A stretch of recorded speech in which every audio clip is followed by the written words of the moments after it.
Well, hello, everyone, and welcome to Scott's Thoughts. I'm Scott Benedict. Over the last two episodes of Scott's Thoughts, I've been talking about what happens when AI becomes effectively the shopper and how organizations really aren't ready for that shift. Today, I want to talk about what comes next, because the next phase of this agentic commerce transition is one that really makes a lot of leaders in our industry uneasy. It's the moment when AI stops asking for permission. Here's what I mean about that. Right now, most AI shopping tools still operate in what we would call a supported role.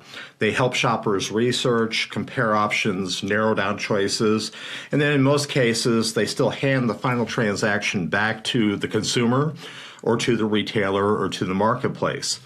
But it doesn't feel like this is where we're eventually heading in this journey towards agentic commerce.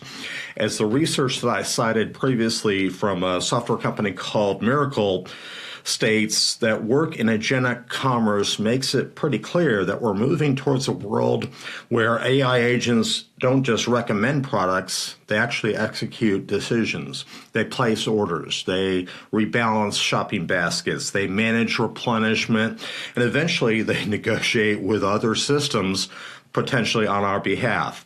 Now, when that happens, retail changes again, and this time in a much deeper level. In an agentic or agent-driven retail world, speed and certainty matter more than persuasion does. AI agents don't just browse for inspiration, they optimize for outcomes. They look for the fastest path for a reliable result based on the constraints that they've been given, either on price or availability or delivery time, or even just trust in a product or trust in a brand. That means that the competitive battlefield of retail potentially shifts. Brand storytelling still matters, but only if it's structured and machine-readable. Promotions still matter, but only if they're accurate and in real time. Loyalty still matters, but only if it can be quantified and trusted by an algorithm. When AI starts acting autonomously, we don't negotiate ambiguity, we wait for the systems to sync, and the system won't tolerate broken promises. This is where the implications become less about technology and even more about leadership in our industry. Because when AI starts placing orders on behalf of customers or even on behalf of businesses, someone has to decide the rules. What are the spending limits and who sets them? Who approves of substitutions of products that are out of stock? Who owns liability when something goes wrong? Who is accountable when an AI agent optimizes perfectly for cost, but poorly for brand or for margin or for experience? These aren't IT questions, they're governance questions, and they force leaders to confront something retail hasn't had to deal with before at this scale: delegating decision-making. For decades, we've designed systems to support human judgment. Now we're being asked to design systems that replace human judgment, at least in certain moments in the shopping journey. That requires a very different level of clarity around data, controls, incentives, and accountability. It also requires, in my view, a little bit of a mindset shift. In the past, many retail transformations focused on adding capability, more channels, more tools, more personalization.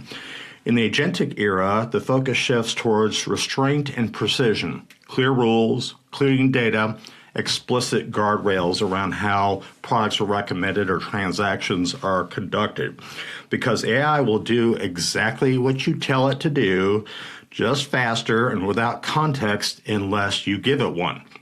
The organizations that struggle most with this next phase aren't the ones without AI ambitions, they're the ones with messy foundations.